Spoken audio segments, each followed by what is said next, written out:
다음으로 증내 3번 57세 남성 E씨를 보겠습니다. 이분은 건강검진에서 당뇨 진단돼서 진료를 받으러 오셨고요. 체질량 지수 30으로 비만하신 분이시고 건설 일을 하시면서 야식과 술이 잦으시고 일하시면서 콜라 등의 음료수를 자주 마시는 분이십니다.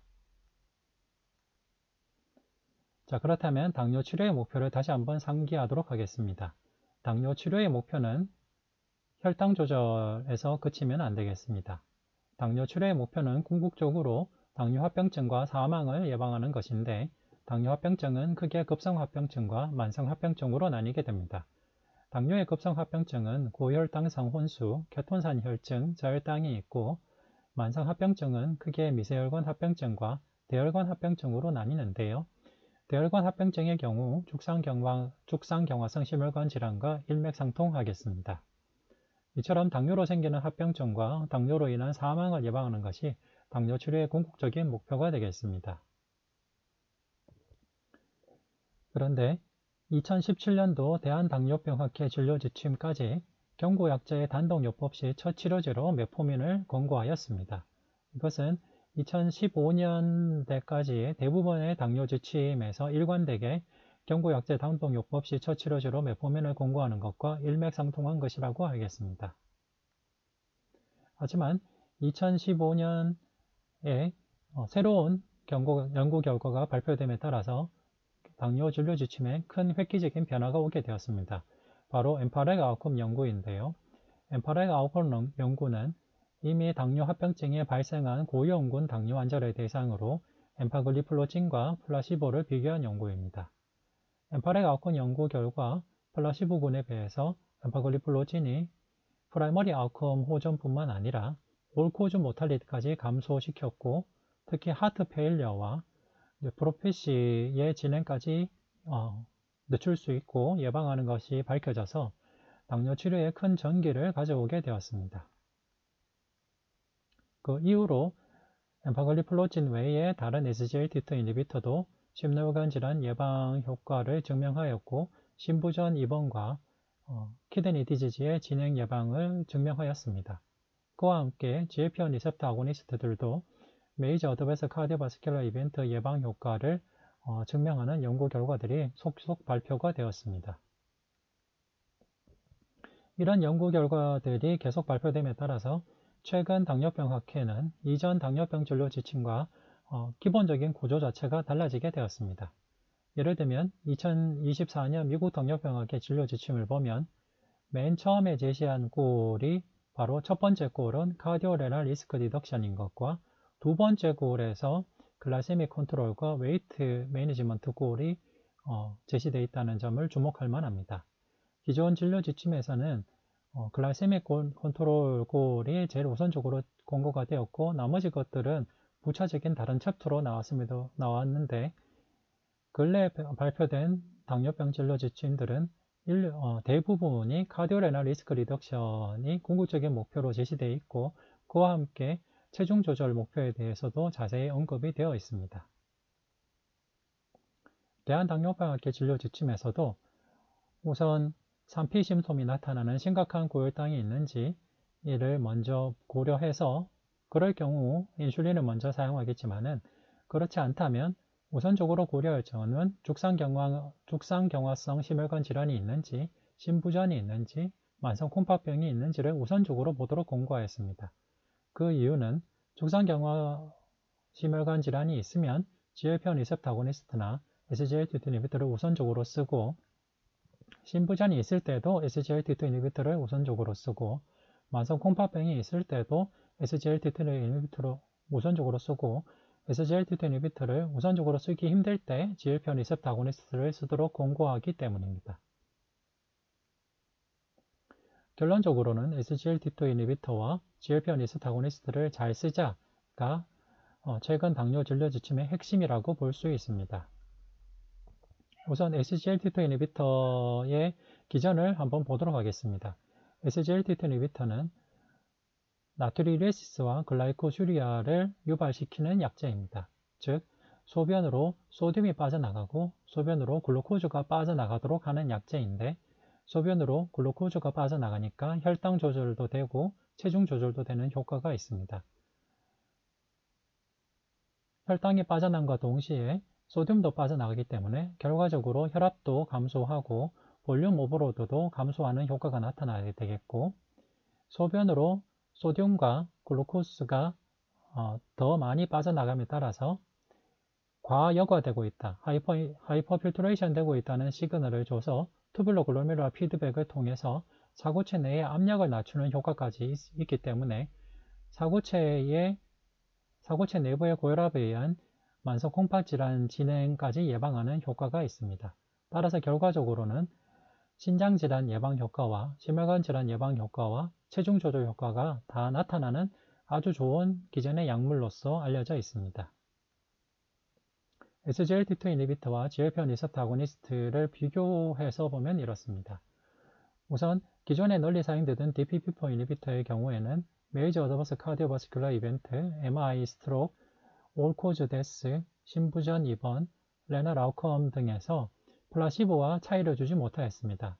즉, 단지 DPP4 이니비터는 혈당 조절을만 할 수 있는 약으로서 혈당 조절에 따른 부가적인 마이크로바스큘러 컴플리케이션 예방 효과 외에는 기대하기 힘든 약이었습니다.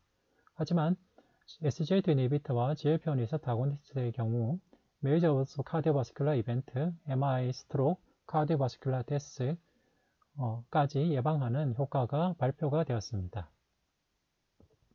각 영약별로 SGLT2 이니비터와 GLP-1 리셉터 아고니스트의 차이를 보도록 하겠습니다. 우선 메이저 어드버스 카디오바스큘러 이벤트는 예방 효과는 비슷하고, 카디오바스큘러 데스도 예방 효과가 비슷하고, MI 예방 효과도 비슷합니다. 다만 스트로크 예방 효과의 경우에는 SGLT2 이니비터가 예방 효과를 보여주지 못한 것에 반해 GLP-1 리셉터 아고니스트는 예방 효과를 보여주었고, 올코즈 데스의 예방 효과는 비슷하고, 심부전 입원의 예방 효과는 SGLT2 이니비터가 월등히 좋습니다. 하지만 GLP-1 리셉터 아고니스트도 효과는 있습니다. 키드니 아웃컴 예방 효과 면에서도 SGLT2 이니비터가 월등히 좋고 GLP-1 리셉터 아고니스트도 예방 효과가 있습니다. 이런 연구 결과들이 축적이 됨에 따라 근래에는 SGLT2 이니비터가 경구혈당 강화제에서 더 나아가서 21세기의 스타틴으로 불릴 만하다라는 내용까지 대두가 되기 이르렀습니다. 스타틴은 우선적 과거에는 디슬리피데미아 치료제로 개발이 되었지만은 RCT 데이터들이 누적됨에 따라서 ASCVD 예방약과 치료제로서 확립이 되었습니다. 이와 비슷하게 SGLT2 이니비터도 혈당 강화제로서 개발이 되었지만은 우선적으로 당뇨 환자에서 사용했을 때 ASCVD 예방 효과가 증명이 되었고, 더 나아가 당뇨와 무관하게 당뇨가 없는 분에서도 심부전 치료제와 만성 콩팥병 치료제로서의 임상 효과가 증명이 되었습니다. 다만 SGLT2 이니비터를 처방할 때 교육할 내용이 있습니다. 우선적으로 SGLT2 이니비터는 혈액 내 포도당과 염분을 소변으로 배출해서 당뇨를 조절하고 혈압과 체중을 조절하는 약입니다. 따라서 당뇨뿐만 아니라 심혈관 질환, 심부전, 만성 콩팥병 예방에 효과적인 좋은 약이라는 것을 우선적으로 교육할 필요가 있습니다. 하지만 소변으로 당이 빠지기 때문에 질염이나 방광염 등의 증상이 생기는 경우도 있기 때문에 사타구니가 가렵거나 통증이 생기거나 불편하면 말씀해 주시라고 미리 교육할 필요가 있겠고, 이럴 때는 증상이 심하거나 심각하지 않으면 바르는 약이나 먹는 약으로서 충분히 치료할 수가 있다는 것도 미리 말씀해 드릴 필요가 있습니다. 그리고 소변으로 당이 빠지면서 소듐이 빠지고 소변량이 증가하기 때문에 물을 많이 드시오라고 반드시 교육할 필요가 있겠고, 특히 노쇠하신 분들, 노인분들에게 반드시 교육할 필요가 있습니다. 이 약을 먹으면 조금 목마르고 허기질 수 있다는 것도 교육을 해야 되겠고, 목마르고 허기지더라도 음식이나 음료수를 드시지 마시고 물을 많이 드세요라고 교육을 꼭 하실 필요가 있겠습니다. 증례 3번의 환자는 비만하고 코골이가 있고 수면무호흡도 있고 고혈압도 있고 알부민요도 있고 A1C는 8.7이고 LDL 콜레스테롤 145였습니다. 따라서 이분에게는 SGLT2 이니비터가 우선적으로 필요한 약이기 때문에 SGLT2 이니비터를 기본적으로 쓰되, SGLT2 이니비터를 처음부터 정상 용량인 에파글로플로친 10ml나 다파글로플로친 10ml로 썼을 때 처음 수일간 소변량이 증가함에 따라서 환자가 좀 기운이 없어 하거나 어지러워할 수 있기 때문에 혈당이 아주 높지 않은 경우에는 엠파글리폴로친 5mg나 다파글리폴로친 5mg가 들어있는 복합제를 사용하면 돈도 적게 들고 부작용도 적은 효과를 누리실 수가 있겠습니다. 그리고 이분은 이미 오간 데미지가 동반된 당뇨 환자이기 때문에 당연히 이상지질혈증 예방뿐만 아니라 SCBD 예방을 위한 스타틴 처방이 필요하신 분입니다. 그리고 혈압 조절도 잘 돼야 되는 분이기 때문에 혈압약도 써야 되는데 ARB와 CCB 컨비네이션 제제가 우선적으로 고려가 되게 되겠고, 최근에는 혈압약과 스타틴 제제가 같이 복합되어 있는 복합제들이 널리 사용되고 있어서 이런 복합제를 처음 처방할 때 반할 정도로 비용 효과적으로 처방할 수 있는 방법도 있습니다. 스타틴과 에제테니브 처방할 때 교육 내용은 다음과 같습니다. 우선 이분은 죽상동맥경화증이 생길 위험이 높은 상태입니다. 왜냐하면 이미 당뇨가 있고 당뇨로 인한 오간 데미지가 있기 때문입니다. 따라서 이렇게 죽상동맥경화증이 생길 위험이 방치됐을 때 협심증이나 심근경색, 뇌경색 등이 생길 수 있기 때문에 미리 사전에 예방적인 약물이 필요하고, 그 대표적인 약물로서 스타틴이 필요함을 설명하고, 스타틴을 사용하면 이미 죽상경화증이 있는 분도 진행을 예방하고, 또 플락이 있는 경우에도 플락의 크기도 줄일 수 있는 매우 중요한 약임을 설명할 필요가 있겠습니다. 그리고 스타틴을 드실 때 흔히들 걱정하는 부작용인 근육통이나 그리고 혈당이 조금씩 증가하는 것은 기존 연구 결과 너무 크게 우려할 필요가 없다는 것을 미리 말씀드리는 것이 좋습니다. 그리고 에제티니브의 경우 소장에서 콜레스테롤 흡수를 억제해서 스타틴의 효과를 높여주는 약이기 때문에 흔히 같이 사용한다라는 것을 미리 설명하는 것이 좋겠고, 앞서 보여드린 정례에서 카로티드 도플러나 로더즈 렁시티 같은 데서 이미 죽상동맥경화증이 발견이 돼 있다면 이 약을 드시면서 꾸준하게 관리할 필요가 있다라는 것을 설명할 필요가 있겠습니다. 당뇨약을 사용할 때 핵심적인 내용으로서 꼭 고려해야 될 점은, 설포유리아나 인슐린은 당뇨 환자의 고혈당에 의한 급성합병증 예방과 미세혈관합병증 예방에 대한 근거들은 충분히 쌓여져 있습니다. 다만 설포유리아의 경우에는 심혈관 질환의 발생 위험도를 높일 수 있다라는 연구 결과들도 있는데요. 설포유리아 중에 글리클라자이드랑 글리메피라이드의 경우에는 CV 아웃컴의 세이프티, 즉 심혈관 질환 발생 위험을 증가시키지 않는다, 또는 잘 썼을 때 감소시킬 가능성도 있다라는 것이 밝혀진 약이기 때문에, 만약 앞서 오신 당뇨 환자분이 혈당이 좀 많이 높으신 분이라면 글리클라자이드나 글리메피라이드를 사용해서 혈당 조절을 좀 더 하는 것도 가능은 하겠습니다. 그리고 SGLT2 이니비터와 GLP-1 리서트 아고니스트 개발 전에는 당뇨 환자의 사망률 감소와 대혈관 합병증 예방 효과에서 근거가 있었던 약은 과체중 비만 당뇨 환자를 대상으로 한 UKBD에서 34 연구에서 효과를 보여주었던 메포민이 유일했는데,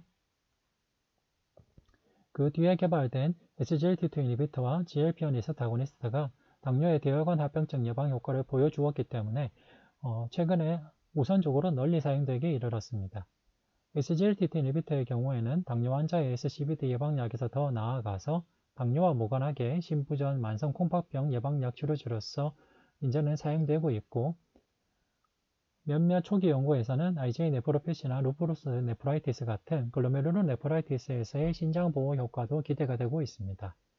GLP-1 리셉터 아고니스트의 경우에는 당뇨 환자의 SCBD 예방약에서 더 나아가서 당뇨와 무관하게 비만약, 만성 콩팥병 치료제, 심부전 입원 예방약으로서의 근거를 보여주고 있습니다. 최근 몇몇 연구에서는 음주나 흡연 등 중독 행동을 줄이는 항갈망제로서의 효과도 기대가 되고 있습니다.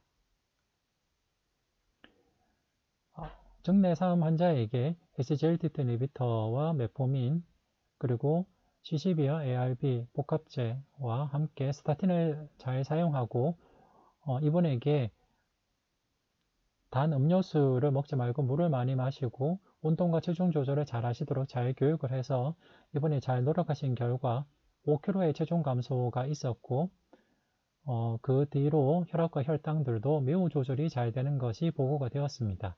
알부민료도 호전되고 A1C도 목표 값인 6.5까지는 아니지만은 3달 만에 6.8까지 호전이 되고 혈압도 목표치인 130에 80 미만으로 조절이 되고 LDL 콜레스테롤도 목표치인 70 미만으로 조절이 되는 것이 확인이 되었습니다. 그런데 이번에 다시 술과 음료수가 늘면서 체중이 다시 증가하고 A1C가 7.7로 다시 증가하고 혈압과 콜레스테롤이 다시 증가한 양상이 보여서 그 다음으로는 당뇨병 3제요법을 하기에 이르렀습니다. 당뇨병 3제요법 중에 지금 현재 현실적으로 제일 사용하기 좋은 약은 SGLT2 이니비터와 메포민과 DPP4 이니비터가 되겠습니다.